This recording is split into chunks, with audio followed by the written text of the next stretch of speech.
સુરત શહેરમાં ડ્રગ્સના દૂષણ સામે પોલીસ કમિશનર દ્વારા વિશેષ અભિયાન ચલાવવામાં આવી રહ્યું છે અને ખાસ કરીને શહેરના છેવાડાના વિસ્તારોમાં આવેલા ફાર્મ હાઉસો પર ચાલતી રેવ પાર્ટી પર અંકુશ મેળવવા માટે ખાસ તાકીદ પણ કરવામાં આવી છે. જોકે સ્થાનિક પોલીસની લાપરવાહી વચ્ચે ગતરોજ મોડી સાંજે સ્ટેટ મોનિટરિંગ સેલ દ્વારા ડુમ્મસ ખાતે આવેલા એરપોર્ટની સામે આશીર્વાદ ફાર્મ બંગલામાં દરોડા પાડવામાં આવ્યા હતા. એસએમસીની ટીમના દરોડાને પગલે ફાર્મ હાઉસમાં રેવ પાર્ટી કરનારાઓમાં નાસભાગ મચી જવા પામી હતી. પોલીસે ઘટના સ્થળેથી 4.11 ગ્રામ મેફેડ્રોન ડ્રગ્સની સાથે દારૂનો જથ્થો ઝડપી પાડ્યો હતો. બાતમીના આધારે એસએમસીના દરોડાની કાર્યવાહી દરમિયાન પાર્ટીનું આયોજન કરનાર વરાછામાં રહેતા મુખ્ય આરોપી ચિરાગ કાળુભાઈ માણિયાની સાથે રજત અનિલ પાઠક, ધર્મેશ મનુભાઈ ચોટાળા, પૂજા દલબીરસિંહ, દીપા પરિયાલ, રૂકમાન દમાઈ અને અનુરાધા તિન્નાથ વિશ્વાસની સાથે બ્રુનેલ અનિશા અજયદાસની ધરપકડ કરવામાં આવી છે.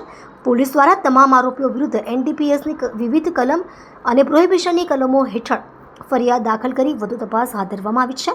બહારના રાજ્યમાંથી તરુણીઓને કોણ લાવ્યું, વિસ્કીની બોટલો તથા એમડી ડ્રગ્સનો સપ્લાયર કોણ, તેની પોલીસે તપાસ હાથ ધરી છે.